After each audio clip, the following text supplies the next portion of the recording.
네, 안녕하세요. 캘리포니아 와인 먼스 테이스트 앤 토크 캘리포니아 와인 토크쇼에 오신 여러분 진심으로 환영합니다. 저는 오늘 토크쇼 진행을 맡은 푸드 디렉터 김유경입니다. 반갑습니다. 저는 지금 청담동에 있는 와인바 레꽃방에서 토크쇼를 진행을 하고 있는데요. 이 자리에 모인 이유 모두 알고 계시죠? 9월은 캘리포니아 와인의 달입니다. 그래서 전 세계에서 다양한 이벤트를 열고 있는데 우리 한국에서는 캘리포니아의 와인을 사랑하는 분들, 전문가분들을 모시고 캘리포니아 와인에 대해서 더 흥미롭고 깊은 이야기를 해보려고 이 자리에 모였습니다. 자, 그러면은 오늘 캘리포니아 와인에 대해서 이야기를 함께 펼쳐나갈 3명의 소믈리에님 모셔보겠습니다. 신세계백화점 버건디의 김민주 소믈리에님, 레꽃방의 신동엽 소믈리에님, 와인 에듀케이터 양윤주 소믈리에님 모두 박수로 맞이해주세요. 네, 안녕하세요. 저는 김민주 소믈리에입니다. 오늘은 버건디 따위는 버려두고 캘리포니아 와인을 소개하러 이 자리에 왔습니다. 반갑습니다, 여러분. 안녕하세요. 레코방의 신동엽 소믈리에입니다. 이렇게 날씨 좋은 날에 이렇게 여러분들하고 캘리포니아 와인을 즐길 수 있어서 너무 좋습니다. 오늘 이 자리에서 즐거운 시간 같이 나눴으면 좋겠습니다. 안녕하세요. 저는 소믈리에 양윤주입니다. 오늘처럼 청명한 하늘 아래 따스한 햇살에 어울리는 캘리포니아 와인을 소개하러 왔는데요. 좀 많은 참석자분들이 함께해서 또 소개하는데 더 자신감 있고 즐겁게 할 수 있을 것 같습니다. 잘 부탁드립니다.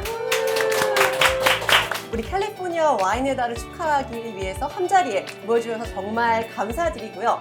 자, 그럼 본격적으로 이야기를 시작해 보겠습니다.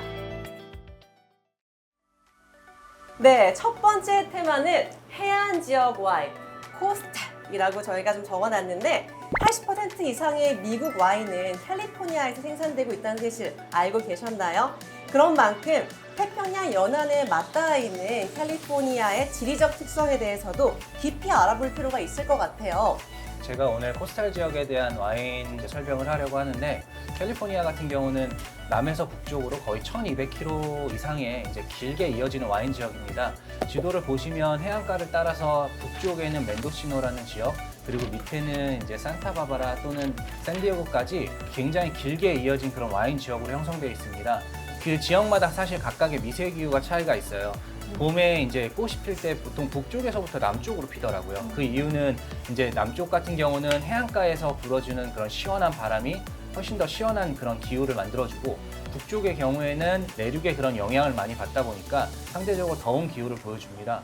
그래서 북쪽에 있는 지역은 주로 카베르네 소비뇽이나 묵직한 스타일의 레드와인이 생산이 된다 그러면, 남쪽의 카네로스 지역에서는 좀 더 신선하고 바디감이 좀 가벼운 그런 샤도네이 또는 피노누아가 많이 이제 자라고 있습니다. 김민재 소믈리에님 혹시 캘리포니아 와이너리 투어 혹시 해보셨나요? 굉장히 최근에 처음 방문을 해봤거든요.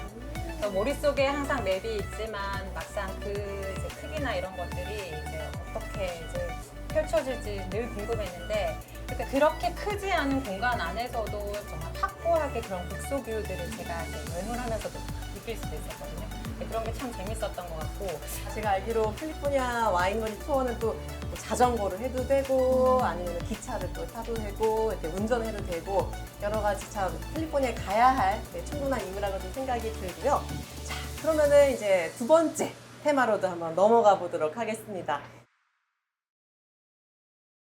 지속 가능성, sustainable. 와인 분야에서 지속 가능함이란 어떤 것인지 한번 설명해 주실 수 있을까요? 사실 이 아이디어는 되게 단순한 데서 시작이 됩니다. 지구는 유한하고 당연히 캘리포니아도 유한하죠.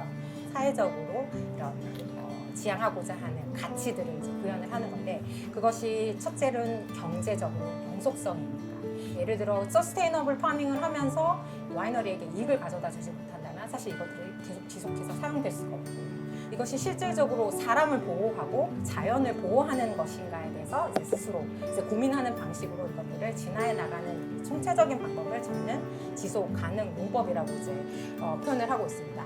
미국 와인 주문을 하면은 지속 가능한 농법이다 하고 어떤 로고들을 좀 봤는데 다 똑같이 생기지가 않았더라고요. 이게 로고마다 약간 다른 의미를 가지고 있는지 그것도 좀 궁금했어요. 사실 이게 소비자로서 이 네이버를 보시면 되게 헷갈리실 거예요. 네, 가장 중요한 건 아까 말씀드렸듯이 자연을 보호하고 그 동시에 사람을 보호하고 그리고 경제적으로 영속 가치가 있는 것들을 구현하는 모든 것들의 프랙티스가 각각의 서티피케이션에 녹아있다고 보시면 되세요. 이것이 나파의 와인 산지를 영원하게 100년, 200년까지도 이제 영속하게 하는지 그리고 주변의 사람과 그리고 이 와이너리에 일하는 사람을 보호하고 관리하는 방식이 가치를 모두 쫓는 아주 욕심쟁이의 방법이기 때문에 전 세계적으로도 이 서스테이너블 파밍은 사실 화두이고요. 근데 이것을 가장 많이 주창하고 있는 게 바로 이 캘리포니아라는 곳이죠. 그러면은 또 새로운 테마가 있습니다. 바로 뉴 웨이브. 캘리포니아 와인 산업에도 흐르고 있는 요즘의 트렌드에 대해서 살펴보려고 하는데요. 대체 품종, 내추럴 와인, 고대 품종 여러 가지 키워드가 있었는데 그거에 대해 한번 설명해 주실 수 있을까요? 전 들었을 때 대체 품종이니 고대 품종이니 너무 어렵게 느껴지시겠지만 그렇게 어렵지 않습니다. 우선 대체 품종 먼저 설명을 드리면요.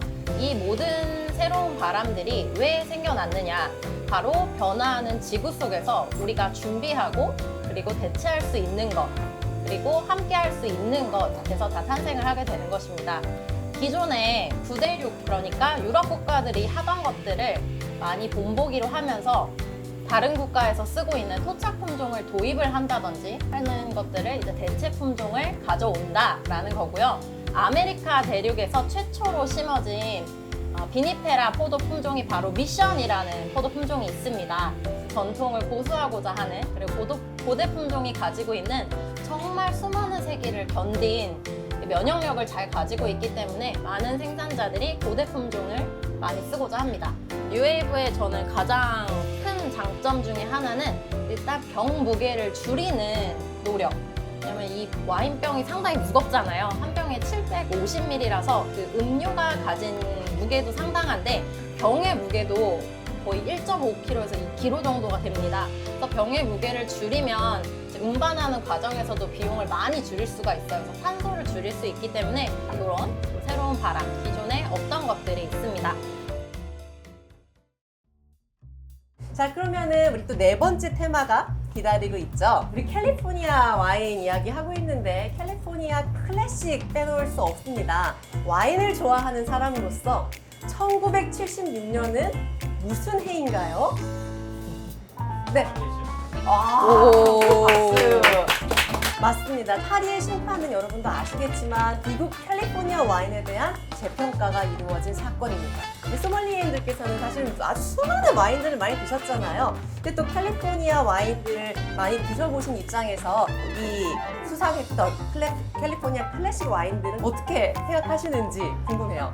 우리 모두 새로운 것을 받아들이려면 기존의 전통이나 역사 그리고 기본이 되는 것들을 알아야 새로운 것을 이해를 할 수가 있죠. 그래서 역시 캘리포니아의 클래식이 되는 이 큰 와인의 이벤트였던 1976년 파리의 심판 덕분에 캘리포니아의 와인의 퀄리티라든지 혹은 역사의 시작을 알렸습니다. 기존에 가지고 있던 프리미엄 이미지인 프랑스의 그랑크리 와인들 그런 와인들 스타일을 그대로 반영을 하면서 캘리포니아의 때로와를 보여주는 스타일을 난 그냥 너네를 따라했을 뿐인데 너네가 우리 와인 좋다고 하니까 고마워 그냥 이렇게 하면서 끝난 사건이었죠. 네. 파리 심판에서 캘리포니아 와인들 우승을 많이 했잖아요. 김민주 소믈리에님이 좀 어떻게 생각하시는지. 사실 저는 최근에 70년대 나파를 굉장히 많이 경험을 했어요. 사실 뭐 내노라 하는 생산자들의 70년대를 좀 경험을 해보면서 사실 클래식에 대한 생각을 좀 많이 하게 됐어요. 사실 클래식이라는 게 뭐 이제 존재하고 클래식도 클래식 안에서 그 모습을 어느 정도는 이제 변화를 한다라는 것이죠. 좀 더 넓은 마음으로 오픈 마인드 된 마음으로 이런 뭐 클래식, 뭐 뉴 웨이브 이런 것들 안에서도 좀 어느 정도 이제 관용을 이제 열고 이제 다양하게 즐기고 그 조금씩의 변화도 이제 받아들이면서 좀 즐겨봐 주셨으면 좋겠어요. 저희가 지금 그 현재 일어나고 있는 그런 와인 시장의 새로운 그런 바람들이 결국 잘 이렇게 자리를 잡게 되면 언젠가는 또 다른 클래식이 존재하고 그리고 그 클래식은 또 새로운 뉴 웨이브를 만나서 새롭게 재창조된다고 생각합니다. 그래서 이야기가 너무 흥미진진해서 시간이 너무 빨리 지나갔는데 정말 어디서도 들어보기 힘든 살아있는 이야기라고 생각하고 너무 귀중한 그런 이야기가 아니었나 싶습니다. 마지막으로 한번 인사하고 마무리 해볼게요. 네. 자, 그러면은 마무리 인사해보겠습니다. 함께 해주셔서 감사합니다. Happy California